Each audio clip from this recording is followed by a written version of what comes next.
notebook and loot. The Bagobo constitute one of the largest groups among the indigenous peoples of southern Mindanao.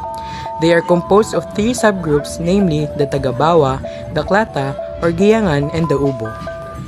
Although they belong to one social-linguistic group, Bagobo, they also differ in some ways, such as dialects, dance steps, costumes, and their color preference, to mention a few.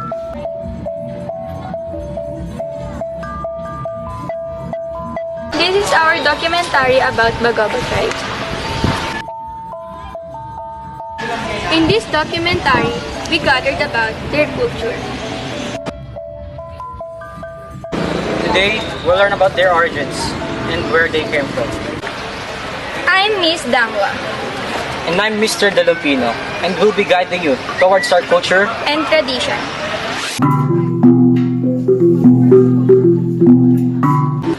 Let's begin!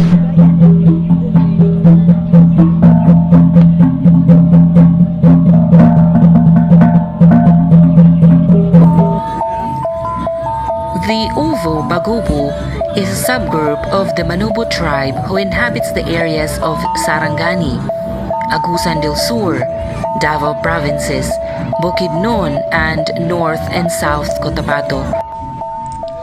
What are the culture and tradition of your tribe? Sa Bagobo nagabawas sa tribe. Example lang ang mga kasi is mag-inside mo na mo ang religion ang among kultura. So ang among mga kaninununungan ng among mga dato every summer is nag-aato sila sa Mount Abo. Because dito sila nag-aato mga ritual.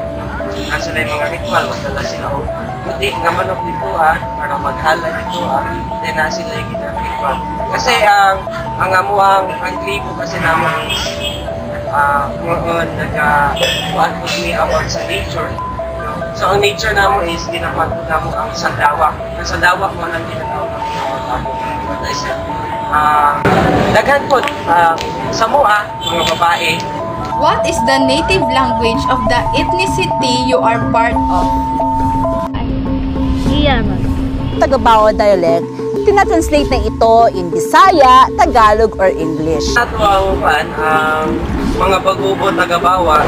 So ang mga Bagobo Tagabawa is siyempre sa ilistoryahan. So sa ilang mga makikistorya sa kanang makikistorya o mga Bisaya, hindi sa mga community. So kung na mga bisita nga mo ato sa mua, dapat kanang napod sila na ibalaan na sa mga language na sa mga ministrya so that para magkasinabot mo because dili tanan po sa mga people nakapalo. How and why performing Bagobo dance important? Folk dances are important because they preserve the Philippine culture and pass it on to the next generation. They are uniting force to the Philippine people.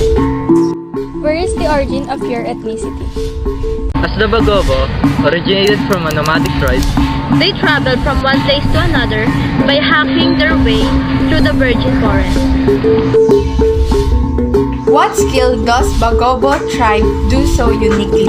for beadworks such as earrings, bracelets, and necklace. Bead designs is dito po namin ina-express or pinapakita yung gratefulness namin, thankfulness sa blessings na binigay sa amin ng Diyos. Ginagawa ng Tagabawa tribe is meron silang tinatawag na beadworks.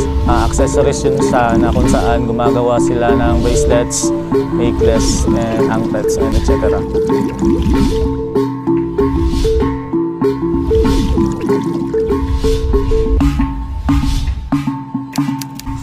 How will you describe your people?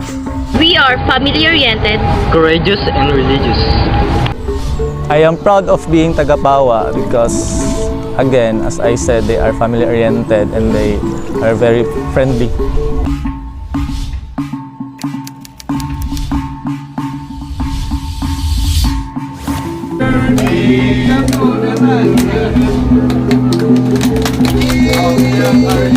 Let us now dive into the Bagobo Tagabawas delicacies. Their dish called sinarang or toasted dry fish with chili and grated coconut.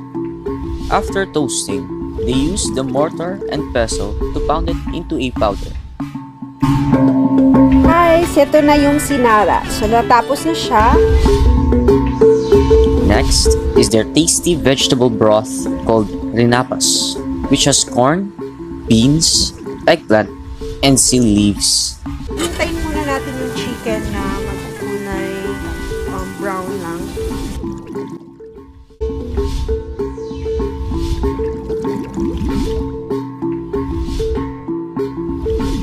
Guys, ito na. Natapos na natin yung pagluto ng rinapas. So, ito na po yung rinapas. So, luto na si rinapas. The last but not least, linotlot. It is cooked by stuffing lemongrass, ginger, onions, garlic, chicken, and grated coconut into bamboo, where you cook it over the fire.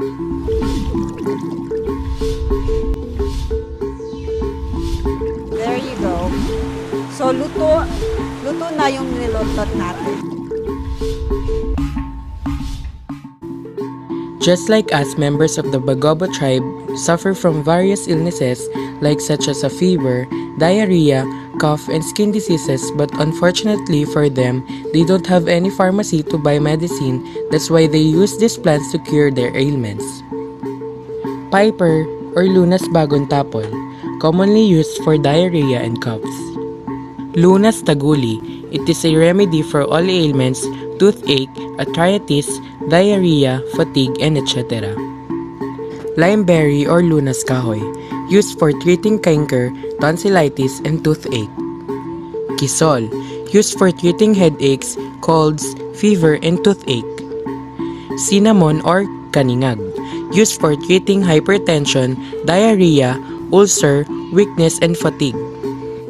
And now, we're put in a situation where sickness has plagued the village. The Datu tasked the Babaylan to cure their tribe.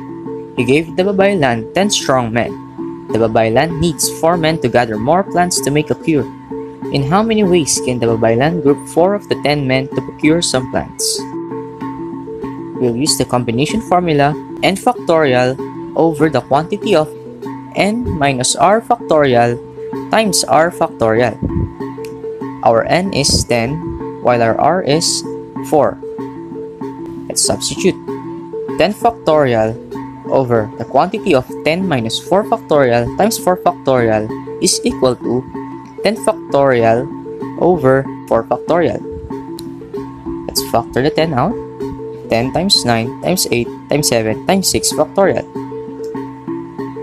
Let's cancel the 6 and we're left with 10 times 9 times 8 times 7 over 4 factorial, and it is equal to 720 over 24. 720 divided by 24 is 30. The Babaylan can group 4 men into 30 different ways. From a young age, children stay by their mother's side to be taught.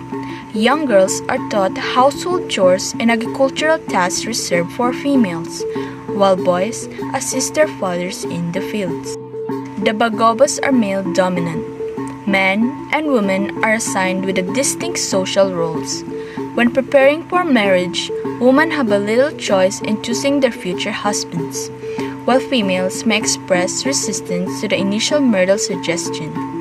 It is the role of a male suitor or the parents to decide the match. Before marriage, the suitor's genealogy must be compared to the bride to be incestuous ac artubo. New brides are directed by their fathers to not quarrel with their husbands, talk to any male strangers, and to be faithful to their partner until death. In marriage, there is a division of labor according to gender. The activities of the wife are centered in the home.